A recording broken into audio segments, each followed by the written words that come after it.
نے کہا بکثرت سے موجود ہیں. ایک روایت یدہو علی صدرہ، یہ لفظ بخاری سے زبیر صاحب نکال دیں تو میں سمجھوں گا میں جھوٹا ہوں، یا مجھے یہ بات دیکھنے میں غلطی لگی ہے. میں قسم خدا کی ماننے کے لیے تیار ہوں. اور اگر یہ نہ نکال سکیں تو بربلا کہہ دیں کہ سنائیہ میں مولانا ثناء اللہ صاحب نے جھوٹ بولا ہے. دو باتیں ہو گئی، دو حوالے ہو گئے. نمبر 3 پر دیکھو کتنی بڑی انہوں نے ایک دھوکہ تو امت کو دینے کے لیے کوشش کی ہے، اور کتنا بڑا ایک فرار اختیار کیا ہے. مولانا زبیر صاحب اس کا جواب کی ضرورت ہے. یہاں پر ایک انہوں نے حدیث کی سند لکھی ہے، حوالہ دیا ہے صحیح ابن خزیمہ کا. میرے پاس صحیح ابن خزیمہ موجود ہے، نکالیں. اب صحیح ابن خزیمہ کی جو روایت انہوں نے نقل کی ہے یہ دیکھ لیں بھائی. اگر یہ سند ثناء اللہ صاحب نے جو لکھی ہے، اور ایسے ہی فتاوی اہل حدیث میں عبداللہ روبڑی صاحب جو کہ آپ کی سند کے وہ بھی استاد ہیں، فتاوی اہل حدیث جلد نمبر 3، انہوں نے بھی یہ بات لکھی ہے. یہ سند اگر صحیح ابن خزیمہ کا حوالہ دیا اہل حدیث صفحہ نمبر 444 جلد نمبر 1 فتاوی سنائیہ صحیح ابن خزیمہ کے اندر، یہ سند اگر زبیر علی زئی صاحب نکال دیں میں اپنی غلطی تسلیم کر لوں گا، نہیں تو خدا کا واسطہ دے کر کہہ دوں گا کونوا مع الصادقین، سچوں کے ساتھ ہو جاؤ، جھوٹوں کو جھوٹا مان لو. یہ میرے 3 جو ان کے اوپر قرض ہیں، یہ بات صرف کس پر ہوئی تھی؟ اتنی بڑی دھوکہ اور فریب اور جھوٹ ہو. دیکھیں سند کچھ ہو سند کچھ لگائیں. ان کو معلوم تھا یہ سند ضعیف ہے، ان مسلم والی سند کو یہاں لگایا. ایک عالم نے نہیں، دونوں کو یہ محدث مانتے ہیں، دونوں ان کے استاد ہیں، اور دونوں اہل حدیث کے بہت بڑے عالم ہیں. یہ ان کا فتاوی اور فتاوی اہل حدیث عبداللہ روبڑی صاحب جلد نمبر 3 کے اندر بھی انہوں نے یہی کیا ہے. اب میرا مطالبہ یہ ہے کہ آپ حضرات ان 3 جھوٹوں کی وضاحت کرے. جھوٹا بندہ ایک بھی ہو جھوٹا ہوتا ہے، اور سند حدیث کے اندر جس راوی کے اوپر کذاب کا لفظ آ جائے اس کی حدیث میرا خیال ہے کہ کوئی بھی ماننے کے لیے تیار نہیں ہوتا. اور جو مذہب کا بانی کذاب ہو جائے تو اس کی بات کہاں معتبر ہوگی. اب یہ ہے کہ ثناء اللہ صاحب اہل حدیث تھے، ان کے استادوں میں سے آتے ہیں، ان کی سند میرے پاس موجود ہے. اور اسی طریقے سے عبداللہ روبڑی صاحب ان کے اساتذہ میں سے آتے ہیں. دیکھیں میں نے بالکل بات واضح کہی ہے. بخاری اٹھا کے نذیر حسین صاحب کو یہ حوالہ لگا کر دے دیں کہ یہ بخاری کے اندر موجود ہے. بات ختم. ہاں جی. الحمدللہ رب العالمین والصلاة والسلام علی رسول امین. اما بعد اعوذ باللہ من الشیطان الرجیم. بسم اللہ الرحمن الرحیم. وَإِذَا قُلْتُمْ فَاعْدِلُوا، یہ قاری صاحب نے جو الزامات لگائے ہیں ان میں اس کے شروع میں انہوں نے ایک آیت پڑھی ہے، انہوں نے کہا ہے قال اللہ لعنۃ اللہ علی الکاذبین. یہ آیت ذرا ہمیں قرآن پاک سے اس طرح جس طرح ہم نے پڑھی ہے وہ نکال کر رکھیے. نمبر 2، کیونکہ ہمارے علم میں تو جو آیت ہے وہ فَنَجَعَلْ لَعْنَةَ اللَّهِ عَلَى الْكَاذِبِينَ، تو انہوں نے پڑھی قال اللہ لعنۃ اللہ علی الکاذبین. تو ایک تو یہ کہ یہ جس طرح انہوں نے آیت پڑھی ہے وہ ساری چیز ریکارڈ موجود ہے. نمبر 2 یہ کہ انہوں نے ہمارے اوپر الزامات کی بوچھار کیے.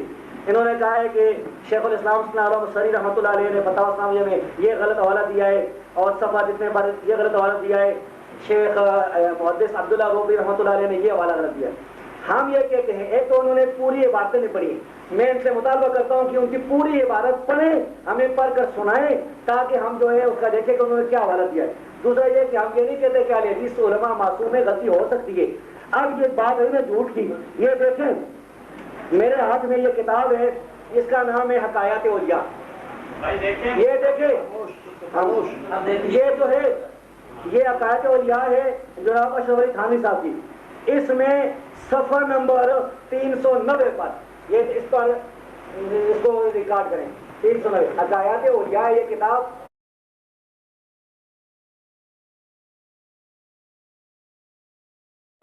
انہوں نے کہا کہ انسان سے غلطی ہونے کی انہوں نے پھر آگے جو انہوں نے دلائل دیے ہیں وہ علماء دیوبند پہ دیے. علماء دیوبند پہ بعد میں کرنا مولانا.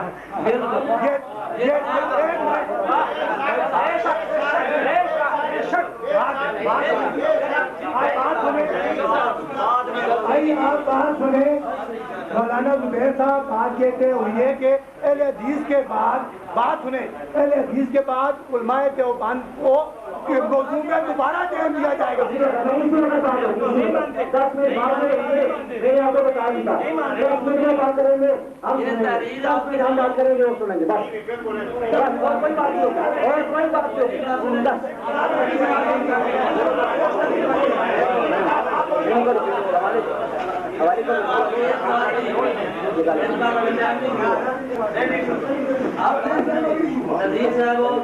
آپ نے دیکھو انصاف کی بات کر پہلے کہا تھا میں آگے بات انصاف کی کرنا چاہیے. آپ نے انصاف کی بات کر دی.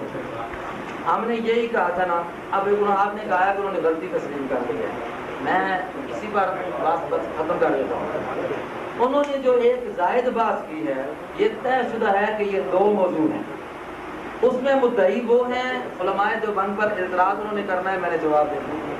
ایک ہی باری میں نہ جواب ہوتے ہیں نہ اعتراض ہوتے ہیں. میرا مقصد یہ ہے میں اعتراض کروں وہ جواب دیں, بعد میں وہ اعتراض کریں وہ جواب دیں. آپ کو یہ بات سمجھ آ رہی ہے. زبیر صاحب خلط مبس کرنا چاہتے ہیں, مناظرہ نہیں کرنا چاہتے. میں پھر خدا کی قسم اٹھا کر کہنا چاہتا ہوں کہ میں آج کہتا ہوں کہ پتہ چل جائے. زبیر صاحب دیکھیں آپ نے میں نے 3 حوالے پیش کیے. آپ یہ کہہ دیں کہ یہ غلطی ہے جو بھی آپ کہیں ٹھیک آپ نے نہیں.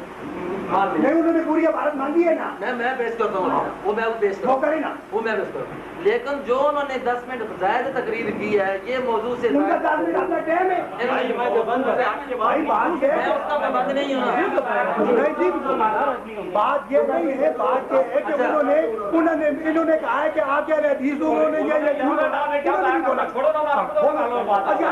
بولنے نہیں نا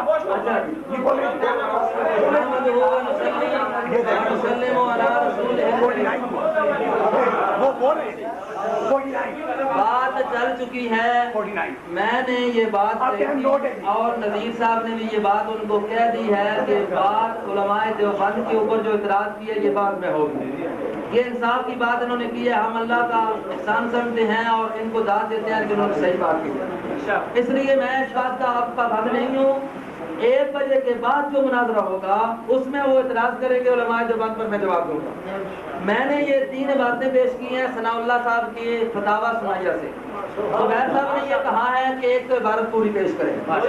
دوسرا یہ کہہ دیا ہے کہ غلطی ہوئی ہے. غلطی کے بارے میں یہ ہے انہوں نے غلطی مان لی ہے. غلطی ایک ہوتی ہے کہ 3 ہوتی ہیں. ایک بات اب ان کا مطالبہ تھا میں باتیں پوری پیش کروں. یہ دیکھیں میں باتیں پوری پیش کرتا ہوں. اب یہ دیکھیں فتاوی سنائیہ نکال ہے. صفحہ نمبر کون سا ہے جی؟ صفحہ نمبر 57 کی عبارت اور صفحہ نمبر 443 کی عبارت. یہ دیکھیں جی میں عبارت پوری پڑھتا ہوں. جواب سینے پر ہاتھ باندھنے اور رفع یدین کرنے کی روایات بخاری اور مسلم اور ان کی شروعات میں بکثرت ہیں. ان دونوں فعلوں کو ناجائز کہنا صحیح نہیں. علماء انبیاء مثلاً علماء عبد الحی لکھنوی مرحوم اور مولانا رشید احمد گنگوئی مرحوم بھی ان کے قائل تھے. یہ جواب ہو گیا مکمل. میرا مطالبہ یہ تھا اس میں یہ ہے کہ یہ روایات بخاری اور مسلم میں بکثرت ہیں. میرا مطالبہ یہ تھا کہ ایک حوالہ بخاری سے نکال دیں جس میں ہو کہ یضع یدہ علی صدرہ یا یدین علی صدرہ. یہ کتاب ہے. اب میرا وقت نکالو میں اسی پر بات کرتا ہوں. چلو وقت میرا ہی آگے میں وقت آپ کا ختم. آپ کی بات میں یا پوری رہی یا ختم ہو گیا.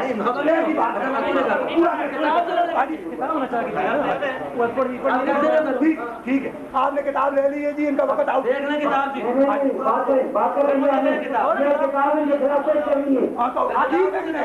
آخر میں لینا. پہلے کیوں لے لیے؟ آخر میں لینا کتاب. آخر میں لینا مل گیا جی. آخر کی ان کا ٹائم ختم ہوگا. دوسرے نمبر پر میں نے عبارت پیش کی تھی 1 منٹ ضائع ہوا ہے. 444 کی بولے صفحہ نمبر 444 کی. اس کے اندر دیکھیں سنیں عبارت سنیں جی. فضائل حدیث آپ سنیں. فضائل حدیث صحیح ابن خزیمہ کی یہ حدیث حسب ذیل سند سے مروی ہے، صحیح ابن خزیمہ کی حدیث سے صحیح سند سے مروی ہے، عن محمد بن یحییٰ عن عفان عن حمام عن محمد بن جحادہ عن عبد الجبار بن وائل عن علقمہ بن وائل ومولا لہم عن ابیہ انتہا۔ یہ سند صحیح ابن خزیمہ سے نکال کر دیں، یہ ساتھ ایک ہی نہیں ہے، اب تو ایک چوتھا مولوی بھی آ گیا غیر مقلد عبد الرحمن مبارک پوری، یہ اس نے بھی یہ بولا ہے، اس نے یہ کام کیا ہے۔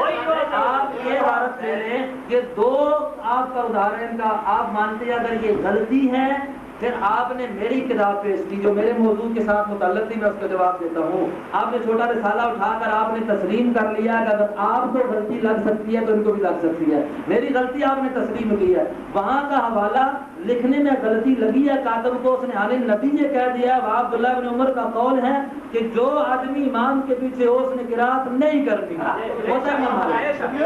ابن عمر کا قول ہے، یہ غلطی آپ نے مانی ہے کہ میری غلطی ہے، یہ غلطی کتابت کے اندر آئی ہے، آپ نے مان لیا۔ یہ اگر غلطی ہے، میں کہتا ہوں یہ جھوٹ ہے، غلطی ایک ہوتی ہے، سند حدیث پوری اڑا دی، صحیح ابن خزیمہ کو نہیں دے، پھر ایک مولوی کی غلطی نہیں، عبد الرحمن مبارک پوری بھی کہتا ہے، صحیح ابن خزیمہ بھی کہتا ہے، ثناء اللہ مرتضوی بھی کہتا ہے، اور ساتھ ساتھ آپ کا استاد عبداللہ روپڑی بھی کہتا ہے، چار استاد آپ کے جھوٹے، زبیر کیسے سچا؟ چار استاد آپ کے جھوٹے، آپ کے چاروں استاد جھوٹے، آپ کا زبیر کیسے سچا؟ اے حدیث علماء کرام، چار علماء آپ کے جھوٹے، زبیر کیسے سچا؟ میرا مطالبہ یہ ہے کہ آپ کو زبیر سچا ثابت کرے، پھر میں اگلے حوالے پیش کرتا ہوں۔ پہلے تو اپنی سند میں سچائی ثابت کرو، اپنی سند کے اندر ایک جھوٹا راوی ہوئے تو وہ کہ ہوندی ہے سند معتبر نہیں ہوندی، زبیر دی سند چلدی ہے پیر دان تو، اور چلدی ہے تو پیر چنڈا تے عبد الرحمان کا پوری تو پتہ نہیں کیا کیا ہے جی، پھر سارے کے سارے چار جھوٹے، ایک آدمی کے چار استاد سند میں جھوٹے، وہ آخر زبیر علی زئی محدث غیر مقلدین کا تو بن سکتا ہے، سچوں کا نہیں بن سکتا۔ میرا یہ دعویٰ تھا، اب بھائی ثابت کرو، ثناء اللہ کو سچا، عبد الرحمن مبارک پوری کو سچا، عبداللہ روپڑی کو سچا ثابت کرو، اور اپنے اہل حدیث فتاویٰ کے عبداللہ روپڑی کو سچا ثابت کرو، پھر آگے بات ہوگی۔ میں نے چار علماء کا جھوٹ آپ کے سامنے رکھا ہے، آپ ان کو یہاں کہیں کہ یہ علماء اہل حدیث نہیں ہے، پھر دیکھیں انہوں نے کہا کہ یہ ان کو غلطی لگی ہے، بھائی غلطی ایک کو لگی ہے کہ چاروں کو لگی ہے؟ جھوٹ پر چاروں نے اتفاق کر لیا، جھوٹ پر چاروں نے اتفاق کر لیا، اور ان جھوٹوں کا شاگرد کون ہے؟ زبیر علی زئی۔ ان چار جھوٹوں کا شاگرد کون ہے؟ زبیر علی زئی۔ یہ میں نے ثابت کرنا ہے، اور ابھی آگے دیکھیں زبیر علی زئی کے کتنے جھوٹ ہیں، ابھی اس کا رسالہ الحدیث آئے گا، اس کا مقصد بھی میں آپ کو بتاؤں گا۔ تو میں نے یہ پھر انہوں نے دیکھیں اپنی تقریر میں فضائل صدقات اور اسی طریقے سے دوسری کتاب ارواح ثلاثہ کا جو حوالہ دیا، تو ہمارے درمیان بات کرنے والے نذیر صاحب نے کہہ دیا کہ وہ موضوع سے باہر ہیں، اس لیے میں ان کا بھی جواب نہیں دوں گا، ان کے لیے 3 گھنٹے بعد میں مقرر ہے۔ ارواح ثلاثہ کا جو حوالہ ہے، تبصرۃ الرشید کا ہے، جتنے بھی حوالے ہیں میں آپ کو بتاؤں گا کہ ارواح ثلاثہ آپ کس طرح پیش کرنے یا مشہور ہوتے ہیں، پتہ چل جائے گا۔ عقائد کس کو کہتے ہیں؟ جس کو مناظرے کی تعریف نہیں آتی، جس کو مناظرے کا تعریف سیدھا نہیں آتا، جس کو مناظرے کا بحث پتہ نہیں ہے، اگر پتہ ہے سبق صاحب بتا دے، وہ میرے ساتھ مناظرے کے لیے بیٹھ گیا ہے۔ جس کی سند کے اندر 4 جھوٹے ہوں اور جس کی سند کے اندر 4 کذاب ہوں، جن کے اوپر اللہ کہتے ہیں فَنَجْعَلْ لَعْنَتَ اللَّهِ عَلَى الْكَاذِبِينَ، فَنَجْعَلْ لَعْنَتَ اللَّهِ عَلَى الْكَاذِبِينَ، اور اللہ کہتے ہیں جھوٹوں پر لعنت ہے، لیکن آپ بھی کہتے ہیں اللہ کہتے ہیں جھوٹوں پر لعنت ہے۔ تو جس کے 4 استاد جھوٹے ہوں اس کی سچائی ہمیں کہاں نظر آئے گی؟ ہم آج زبیر علی زئی صاحب کو یہ دعوت دینے کے لیے آئے ہیں، اور ان کے رفقاء اہل حدیث حضرات کو دعوت دینے کے لیے آئے ہیں کہ کونوا مع الصادقین، کونوا مع الصادقین، اور اس جھوٹے کو چھوڑ دو، تم نے اس کو محدث بنا رکھا ہے۔ ہم نے ثابت کیا کہ 4 جھوٹے استاد، یہ بتا دے کہ جس کے استادوں میں سند میں 4 جھوٹے ہوں اس کی روایت بھی صحیح ہو سکتی ہے، اس کی بات بھی صحیح ہو سکتی ہے۔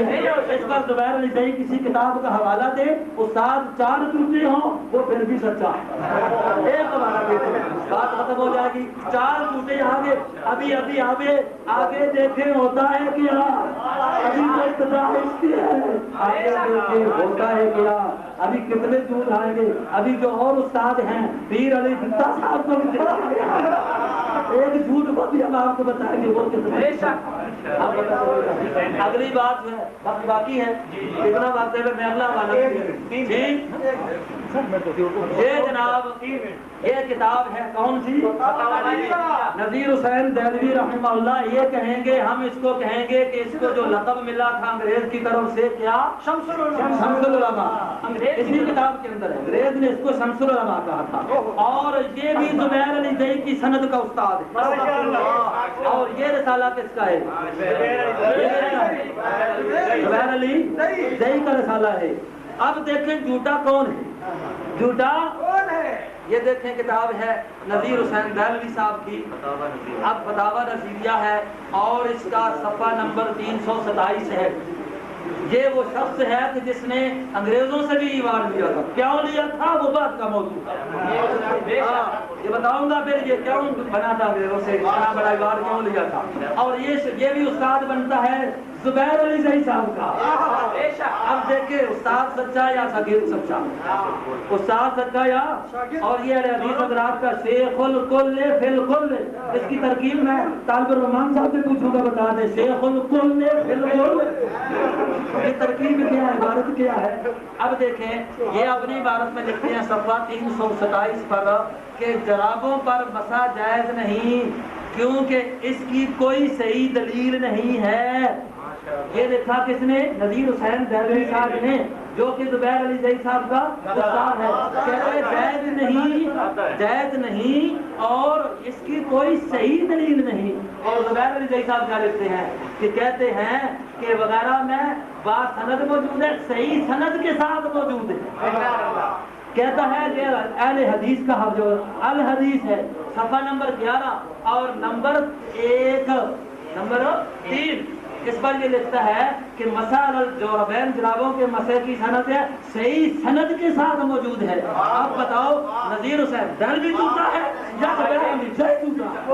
ایک کہتا ہے ایک بھی صحیح نہیں ہے، اور یہ کہتا ہے صحیح سند موجود ہے۔ اور پھر اس پر اس نے یہ فتویٰ بھی لکھا زبیر علی زئی نے، اس میں بھی یہ بات کہی ہے کہ یہ روایتیں کیا ہے؟ صحیح ہیں۔ اب بتاؤ کہ استاد صحیح ہے یا شاگرد؟ استاد سچا ہے زیادہ استاد یا جو ہے وہ پوتا صحیح ہے؟ ایک کو سچا ماننا پڑے گا، ایک کو جھوٹا ماننا پڑے گا۔ اگر زبیر علی صحیح سچا ہے تو وہ جھوٹا ہوگا۔